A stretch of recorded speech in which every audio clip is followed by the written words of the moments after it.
A couple of weeks ago, I made a video comparing super cheap dollar store paintbrushes to expensive artist quality paintbrushes. I wanted to see if I could achieve a good result with both or with one more than the other. I'll link the video at the end if you're curious and you want to watch that. But in that video, I was talking about how it would be a great idea to explore what one paintbrush could do. That's what I'm doing today. I'll be painting this beautiful sunset with only one brush. One brush only. I'll be using a Bristol paper for this. I really like Bristol paper because it's super cheap and it works really well with acrylic paints. I'm not even putting gesso on top. I'm painting straight on the paper and it works really well. Relative to the format of my paper, which is an 11 by 14, I chose a paintbrush that was kind of biggish. It's not huge because obviously I want to be able to paint smaller details or smaller strokes. So realistically, I didn't want something too big, but I didn't want something small either. So I felt like this size was big enough to get broader strokes, but also allowing me a bit of leeway to go and put some details. The first thing I'm doing is to do a rough sketch, a super rough sketch of my painting. I'm putting in the horizon line, obviously. The point of this, doing a painting with only one brush, is twofold. It's a good way to learn about one specific tool, one specific paintbrush, but also it's a good way to remind myself that I don't need 25 brushes in order to paint. I can paint a full painting with 1, 2, or 3 brushes, but mainly for me, it forces me to be very expressive and bold and not go into too many details. And that's very specific to me and my painting style or what I want to achieve. Some people really like realism with a lot of details and trying to render reality. What I really love is more expressive paintings, bold strokes, seeing like the texture of the paint or the brush on the canvas and having things be halfway between abstract and figurative. What I like the most, I guess, is knowing what I'm looking at, whether it's a portrait or a landscape, but I also like to be surprised and feel like, oh, this is something I've never seen before. Like a Van Gogh, you know, it's something so unique that you've never seen before. That's what I liked. I like to be surprised and see something different. Exploring one paintbrush hopefully is going to give me new ideas on how to use it. By limiting my tools, whether it be paint brushes or even paint colors, I find it's a really great way to spark imagination because you're trying to find new ways to do things with a very limited amount of possibilities. I made this a one brush challenge for the purpose of the video, but in real life, I think ideally it would be a 2-brush job. So a super big brush is very helpful, in my opinion, to create bolder strokes in the sky. You'll see me struggle with the sky and go back and forth. At first, I put a lot of details in the sky. It becomes very busy. There's a lot of movement in the sky, and I feel like it distracts from the composition. So I try to go back and smooth it out a little bit. As you see the painting evolve, you'll see that. But with a bigger paintbrush, let's say this compared to this, I could have bigger strokes. And in the painting world, the farther the objects are, the smaller they are. So you need a smaller brush to go in and put in details at the last stage of a painting. But when you first start and you block in colors and you create the big like blocks of colors, it's better to use a bigger brush. So I feel like 2 brushes, a smaller and a bigger, would be ideal to go about this challenge. If you try this challenge, I would say take 2 brushes.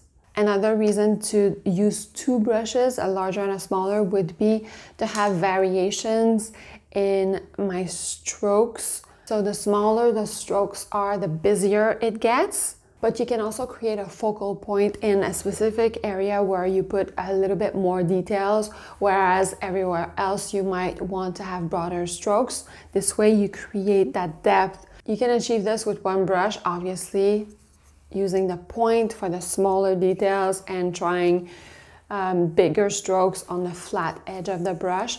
It's just harder. At the very end of the video, I'll compare a painting that I did using a whole bunch of different brushes where I was trying to be somewhat expressive while putting a few details here and there and comparing it to this painting using only one brush, and we'll see the differences and you'll see what I mean when I say a bolder, more expressive way of doing things.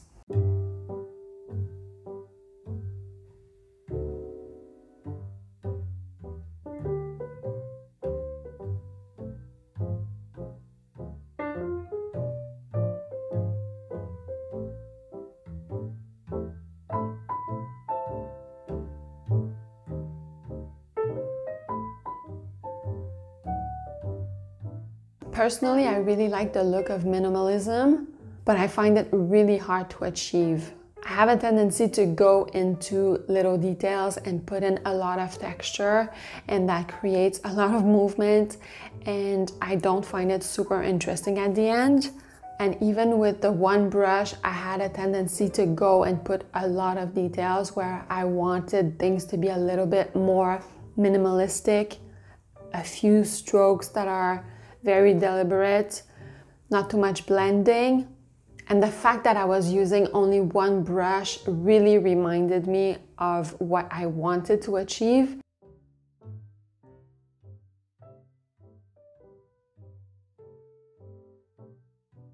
At some point in the painting, it's a really great idea to flip it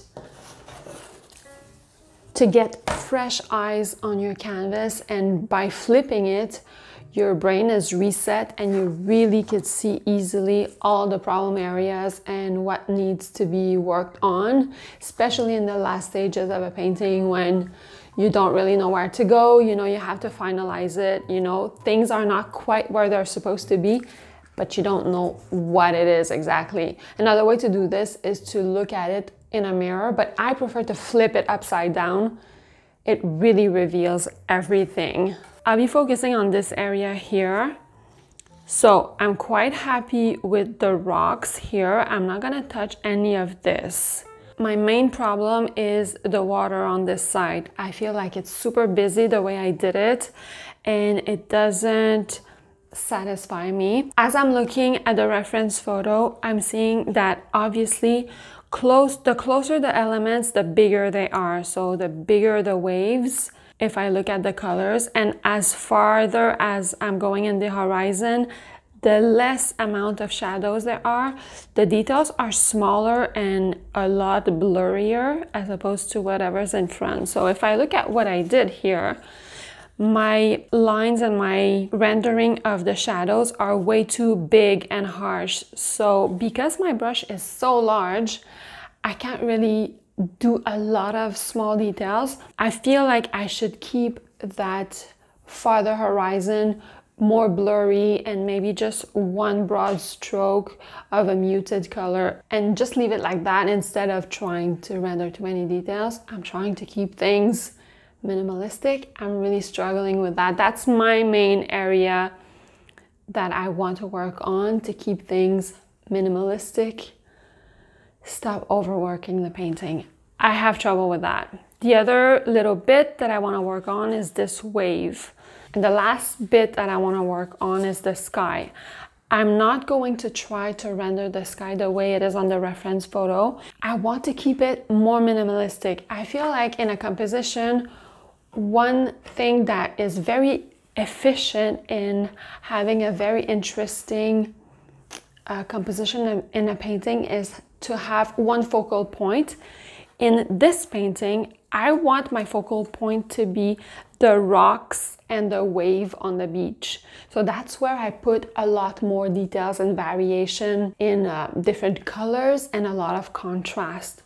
Everywhere else, I want to keep things smoother with less detail, and that includes the sky. As it is, the sky right now is kind of messy and very busy, so I feel like a more effective way to do it would be to have the top part of the sky a lot more uniform, less texture. So I'm gonna try to do that and see how everything looks in the end.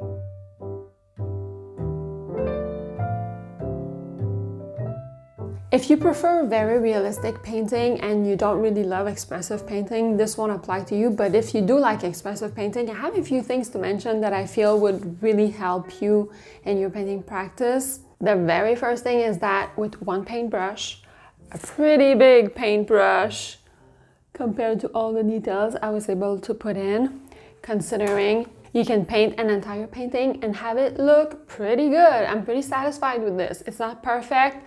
There's quite a few things I would change or do differently or explore further. I'll get into it in a minute, but one brush, one painting, completely doable and a lot of fun. And there's something freeing about not having so many tools. Like sometimes it can get overwhelming.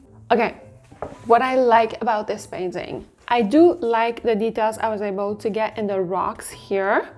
This section, I feel like gives a focal point. The sky, I'm not entirely satisfied with the sky. I wanted it to be even more minimal than this. I completely overworked the painting in this section here. There's too many colors. I would have imagined like 3 strokes and like 3 big swoops and we're done. I wanted something super minimalistic. There's something maybe a bit unresolved here, maybe a bit overworked here. Not too mad about this. I think this is interesting. This whole section is interesting.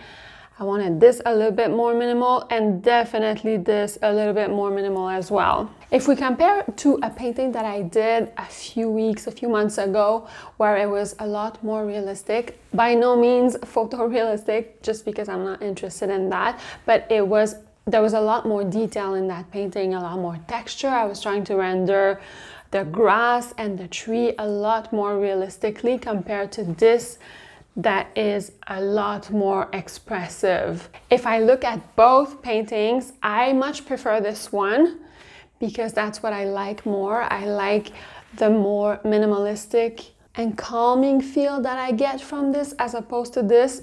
Totally a question of personal taste, but this is nowhere near what I want to achieve. For example, this painting is super abstract. You're not even quite sure if it's a landscape or not. The abstract painting is something that I really love. And if I compare it to the painting that I just did now, I'd want something completely in the middle. So less details, more clean lines, less colors, bigger swoops, more expressive, but not abstract.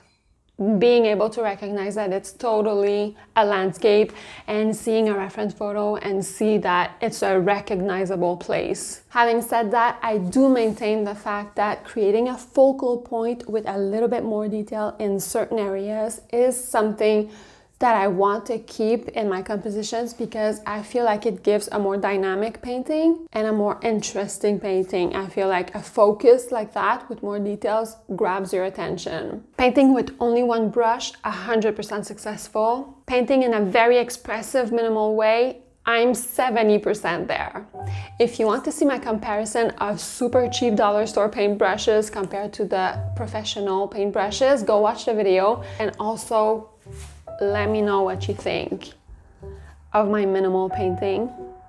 What are your thoughts? I'm curious. I will see you in just a few days for another one. Thanks for watching. Bye.